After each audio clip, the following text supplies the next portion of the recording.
دو عالم تمہارا ہوا کملی والے کہ تم ہو حبیب خدا کملی والے۔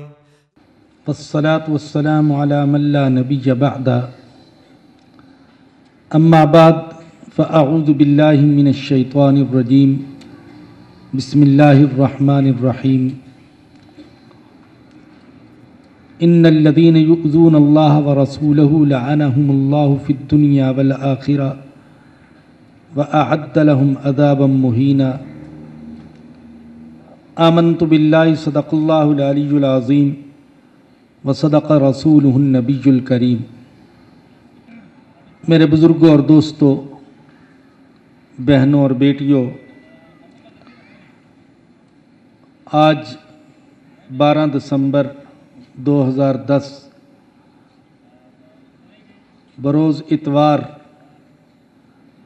القرآن کورسز کے زیر اہتمام ہونے والے ہمارے ماہانہ درس قرآن و حدیث کا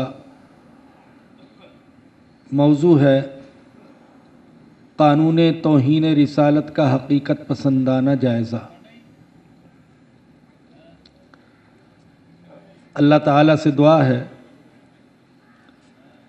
کہ اللہ پاک اس موضوع کے حوالے سے مجھے کتاب و سنت کی روشنی میں حق بات کہنے کی توفیق عطا فرمائے اور ہم سب کو اور ہماری نسلوں کو زندگی کی آخری سانس تک، بلکہ نہ صرف دنیا میں آخرت میں بھی دامن رسالت سے وابستہ رہنے کی توفیق عطا فرمائے۔ حقیقت یہ ہے کہ ناموس رسالت کا مسئلہ ایمانی بھی ہے، انسانی بھی اور بین الاقوامی بھی۔ ایمانی اس لیے کہ مسلمانوں کے ایمان کا تقاضا ہے کہ انہیں اس کائنات میں سب سے زیادہ محبت حضور اکرم صلی اللہ علیہ وسلم کے ساتھ ہو۔ اس کی بنیادی وجہ کتاب و سنت کی تعلیمات ہیں کہ اللہ نے قرآن کریم میں بھی مسلمانوں کو اس بات کی تلقین کی ہے کہ تم ہر رشتے سے زیادہ اور ہر چیز سے زیادہ محبت رکھو تو رسول اللہ صلی اللہ علیہ وسلم کے ساتھ، اور ادب و احترام کرو تو اللہ کے بعد سب سے زیادہ حضور اکرم صلی اللہ علیہ وسلم کا۔ سورہ توبہ میں اللہ فرماتے ہیں قُلْ إِنْ كَانَ آبَاؤُكُمْ وَأَبْنَاؤُكُمْ وَإِخْوَانُكُمْ وَأَزْوَاجُكُمْ وَعَشِيرَتُكُمْ وَأَمْوَالٌ اقْتَرَفْتُمُوهَا وَتِجَارَةٌ تَخْشَوْنَ كَسَادَهَا وَمَسَاكِنُ تَرْضَوْنَهَا أَحَبَّ إِلَيْكُم مِّنَ اللَّهِ وَرَسُولِهِ وَجِهَادٍ فِي سَبِيلِهِ فَتَرَبَّصُوا حَتَّى يَأْتِيَ اللَّهُ بِأَمْرِهِ وَاللَّهُ لَا يَهْدِي الْقَوْمَ الْفَاسِقِينَ۔ اے میرے پیغمبر فرما دیجئے کہ اگر تمہارے آبا، تمہارے بیٹے، تمہاری بیویاں، تمہارا قبیلہ اور تمہارے اموال جنہیں تم نے بڑی محنت سے کمایا ہے، اور تمہاری تجارت جس کی کساد بازاری کا اور خسارے کا تمہیں اندیشہ پریشان رکھتا ہے، وَمَسَاكِنُ تَرْضَوْنَهَا، اور وہ مکانات اور وہ محلات جنہیں تم پسند کرتے ہو، یہ ساری چیزیں اگر تمہیں اللہ اور اس کے رسول سے اور اللہ کے دین کے لیے جہاد اور محنت کرنے سے زیادہ محبوب ہیں، فتربصوا حتیٰ یأتی اللہ بامری، تو پھر انتظار کرو یہاں تک کہ اللہ اپنا فیصلہ لے آئے، اللہ اپنا غضب نازل کر دے۔ واللہ لا یہدی القوم الفاسقین، اور اللہ فاسقوں کو ہدایت نہیں دیتا۔ اسی طریقے سے سورہ احزاب میں فرمایا اللہ نے، النبی اولیٰ بالمؤمنین من انفسہم، اس کا ترجمہ بعض حضرات نے یوں کیا ہے کہ اللہ کے پیغمبر کا ایمان والوں پر ان کی جانوں سے بھی زیادہ حق ہے۔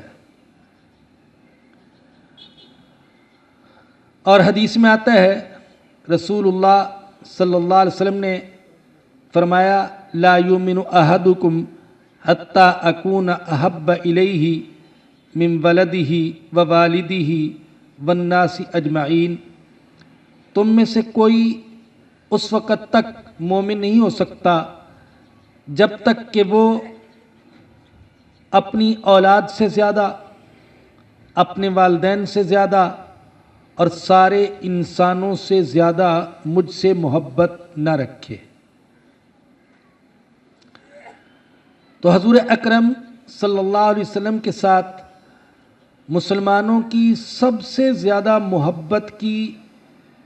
بنیادی وجہ وہ کتاب و سنت کی تعلیمات ہیں۔ دوسری وجہ آپ کے ساتھ محبت کی، وہ آپ کے بے شمار احسانات ہیں جن کے بوجھ تلے ہماری گردنیں جھکی ہوئی ہیں۔ حقیقت یہ ہے کہ اس کائنات میں اللہ کے بعد ہمارے سب سے بڑے محسن حضور اکرم صلی اللہ علیہ وسلم ہیں۔ ہر کسی کے احسانات کا بدلہ ممکن ہے، والدین کے احسانات کا بدلہ بھی ادا کیا جا سکتا ہے، اور اساتذہ کے احسانات کا بدلہ بھی ادا کیا جا سکتا ہے، اور مادی محسنوں کے احسانات کا بدلہ بھی ادا کیا جا سکتا ہے۔ حضور اکرم صلی اللہ علیہ وسلم کے احسانات کا بدلہ ادا کرنا ہمارے لیے ممکن نہیں۔ آپ کی برکت سے، آپ کی محنت سے، آپ کی قربانیوں کا صدقہ، آپ کی دعوت و تبلیغ سے اور آپ کے جانثاروں کی محنت سے ہمیں ایمان ملا، ہمیں عقیدہ توحید ملا، ہمیں قرآن ملا، ہمیں اللہ کی عبادت ملی، نماز ملی، روزہ ملا، حج ملا، زکوٰۃ کا نظام ملا۔ حقیقت تو یہ ہے کہ ہم ان دعاؤں کا بدلہ بھی ادا نہیں کر سکتے جو دعائیں آپ نے رات کی خاموشی میں اور خلوت کے سناٹے میں اپنی امت کے لیے فرمائیں۔ آپ اندازہ کیجئے، آپ کی دعاؤں کا صرف ایک دعا کا ذکر کر رہا ہوں۔ حجۃ الوداع کے موقع پر کسی صوفے اور کرسی پر بیٹھ کر نہیں، کسی قالین پر بیٹھ کر نہیں، کسی مصلی پر بیٹھ کر نہیں، فرش خاک پر بیٹھ کر بھی نہیں، بلکہ اونٹنی کی پشت پر چلچلاتی دھوپ میں آپ نے جبل رحمت پر جو دعا فرمائی، علماء کا اندازہ یہ ہے کہ یہ دعا کم و بیش